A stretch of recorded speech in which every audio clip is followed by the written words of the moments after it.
the heart of the African Savannah, 3 young mermaids decided to establish a wildlife rehabilitation center. Welcome to Sophia, Cassidy, and Neve's Wildlife Rehabilitation Center, where we will demonstrate cellular respiration for you.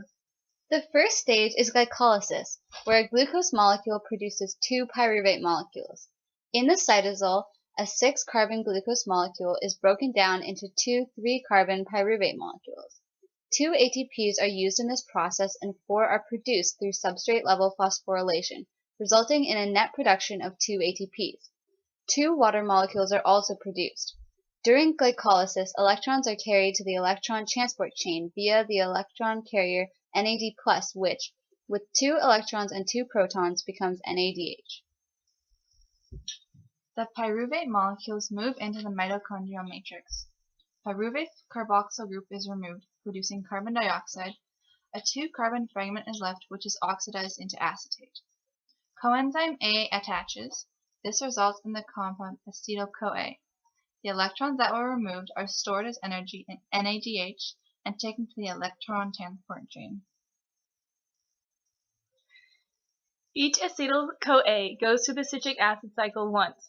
During each cycle, 2 carbons are released as carbon dioxide, so for each glucose molecule, 4 carbon dioxides are produced during the cycle. In each cycle, 3 NAD+ are reduced into NADH and 1 FAD is reduced to FADH2. Each cycle produces 1 ATP through substrate-level phosphorylation.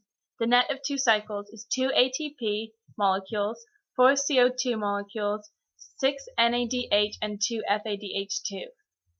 The electron carriers have transported the electrons to the electron transport chain made up of transport proteins in the inner membrane of the mitochondria. The NADH and FADH2 from glycolysis, the formation of acetyl-CoA, and the citric acid cycle donate their electrons to the first protein of the chain and become oxidized back to NAD+ and FAD. Through a redox reaction, the first protein passes the electrons to the next protein, and so on, until they reach the last protein, which passes its electrons to oxygen atoms, which also pick up 2 hydrogen atoms and form water.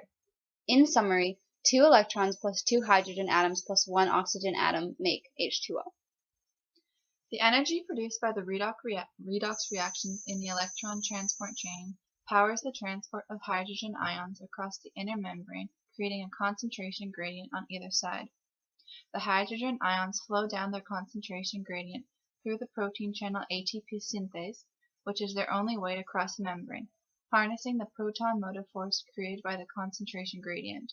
This process is called chemiosmosis, and the electron transport chain and chemiosmosis make up the oxidative phosphorylation.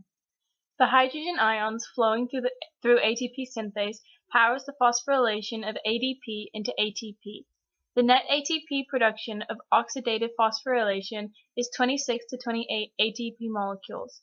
The net total for all cellular respiration is 30 to 32 ATP molecules.